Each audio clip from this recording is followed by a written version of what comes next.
मिसक्लासिफिकेशन of goods services GST evasion का सबसे आम तरीका और इसके परिणाम। नमस्ते दोस्तों, आज हम बात करने वाले हैं जीएसटी इवेजन के सबसे आम तरीके मिसक्लासिफिकेशन ऑफ गुड्स सर्विसेज के बारे में। यह न केवल एक गंभीर अपराध है, बल्कि ये व्यापारियों और कंपनियों के लिए भारी नुकसान और कानूनी परेशानियों का कारण बन सकता है।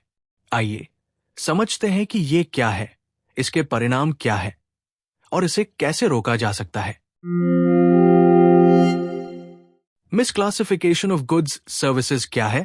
मिसक्लासिफिकेशन का मतलब है किसी सामान या सेवा को गलत तरीके से वर्गीकृत करना, यानी कम जीएसटी दर वाले आइटम को जानबूझकर उच्च दर वाले आइटम के रूप में दिखाना या इसके विपरीत। उदाहरण, एबीसी लिमिटेड नाम की कंपनी चॉकलेट बेचती है।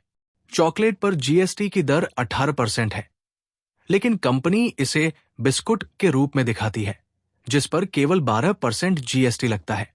एक और उदाहरण, मोबाइल फोन की मरम्मत, जिस पर 18% जीएसटी है, को सामान्य मरम्मत सेवा, जिस पर 12% जीएसटी है, के रूप में दिखाना। इस तरह कंपनी जीएसटी का भुगतान कम कर देती है, जो कि एक तरह से टैक्स चोरी है।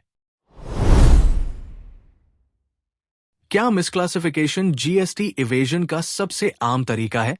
2025। हां, यह जीएसटी इवेजन का सबसे आम तरीका है। क्यों? क्योंकि यह करना आसान है और इसमें पकड़े जाने का जोखिम कम लगता है। लेकिन जीएसटी विभाग अब और सतर्क हो गया है।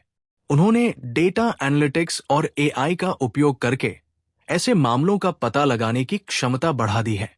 उदाहरण, एबीसी लिमिटेड ने पिछले वित्तीय वर्ष में 10 करोड़ रुपए की चॉकलेट बेची, लेकिन इसे बिस्कुट के रूप में दिखाया।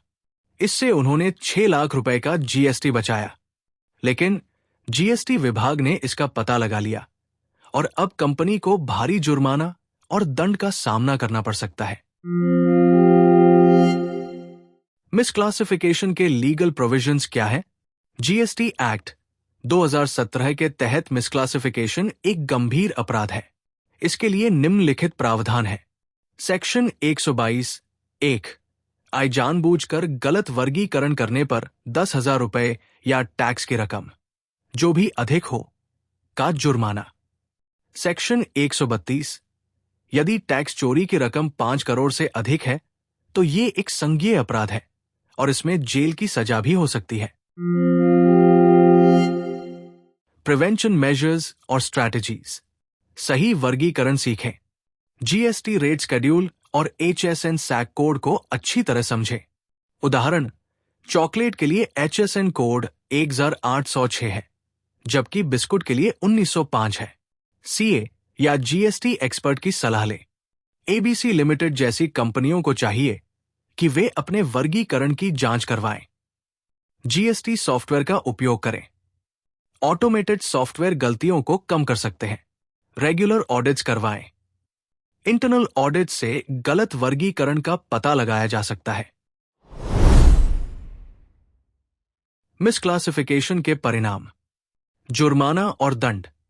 एबीसी लिमिटेड को 6 लाख रुपए का टैक्स चुकाना पड़ सकता है, साथ ही 6 लाख रुपए का जुर्माना। कंपनी की प्रतिष्ठा को नुकसान, ग्राहक और पार्टनर्स का भरोसा खोना, कानूनी कार्रवाई, जेल की सजा और कंपनी पर प्रतिबंध। ईमानदारी सबसे अच्छी नीति है। दोस्तों, जीएसटी इवेजन का कोई भी तरीका अंत में नुकसान ही पहुंचाता है। हमें ईमानदारी से टैक्स चुकाना चाहिए और कानून का पालन करना चाहिए।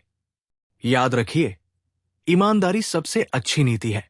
अगर आपको यह वीडियो पसंद आया हो तो इसे लाइक करें, शेयर करें और हमारे चैनल को सब्सक्राइब करें।